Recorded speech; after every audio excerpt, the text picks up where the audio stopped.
अस्सलाम वालेकुम जनाब, क्या हाल चाल है? ठीक हो? तबीयत से ठीक है? खैरियत है? मैं हाँ मज़र मलक तो तुसा दे पे यूट्यूब चैनल पहाड़ बादशाह। क्या हाल चाल है? ठीक है? तबीयत से ठीक है? उम्मीद करें सारे दोस्त ठीक ठाक हो सो, खैर खैरियत नाल हो सो। ते स्टार्ट करने आज दी वीडियो। स्टार्ट करने तो पहले सारे दोस्त सारा चैनल पहाड़ बादशाह कर सब्सक्राइब ते उन्हें बात करने आज दी वीडियो शुरू। आज दी वीडियो दी स्टोरी जड़ी है ना वो थोड़ी जी अगे को मुख्तलिफ है ते वीडियो देख सो ते वीडियो देख के ते भला सा को दसे सो। आज दी वीडियो ये है जो सारे नाल सारा एक यूँ समझ गिनो के हमसाया है वो शदा माजूर थी गए उन्हें एक एक्सीडेंट थी आ ते हूँ एक्सीडेंट दे विच ना ते उन्हें कोई मसला बन गए रीढ़ हड्डी दा ते अज उन्हां नाल कोई इंटरव्यू करने उन्होंने हेल्प वास्ते तो ये सारे दोस्त वीडियो शेयर भी करे सो ते जिथा वीडियो जेड़ा दोस्त देख सी ते उन्होंने हसबे तौफीक मदद करे सो। जल्दे अपनी वीडियो वाले पास और तक उनको मिलवे ने। अस्सलाम वालेकुम। वालेकुम सलाम जी। मलिक क्या हाल है? अल्हम्दुलिल्लाह ठीक है, तबीयत से ठीक है? शुक्र है मालिक दा। क्या नाम है सी तुहाडा?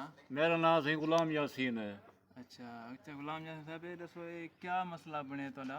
मैं सी ड्राइवर आ ट्राले दा जिला नौशकी दे विच बलोचिस्तान दे विच जिला नौशकी जी हाँ, उथाई मेरी गड्डी पहाड़ी ते चढ़दी पे ते ढह पे पिछा ठीक है।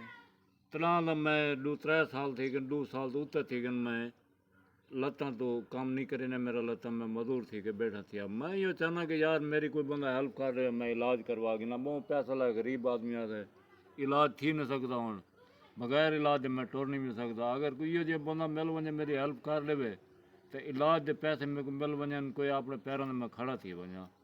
अच्छा ते तुसा इलाज वास्ते कित्थां गए आवे?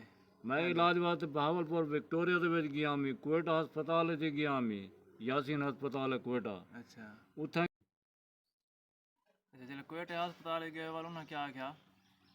उत्थों कन वापस आ गया थे भाई उत्थे मेरे नाल कोई बंदा कहना इलाज कराने वाला उन्हें आगे दी ऑपरेशन थी थे उंगल वाल वापस आ गया थे बल कोरोना लग गया कोरोना दे कोरोना कहन के बह गया था को अच्छा हुन पैसे बहुत लगते हैं हुन तो कौन कितना अरसा थी गए ये व्हील चेयर पे बैठे? मैं को ई व्हील चेयर ते बैठा तकरीबन 1.5 साल थी गया।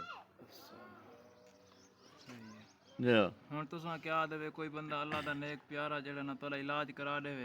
देखो सही मैं तो इवें आता कि अल्लाह दे एक बंदा नहीं अल्लाह दे कई नेक बंदे पेन थे जेरे अपने मुल्क दे पाकिस्तान में बहुत ताजा आदमी बड़े जिम्मेदार लोग पेन पैसे वाले पेन अगर कोई सारी हेल्प कर देवे तो अस अपने आप खड़े थी वञूं पैरों के उत्ते मुथाजी लै वञे टुर पऊं असां उन्हां को दुआ ही करे सो असां।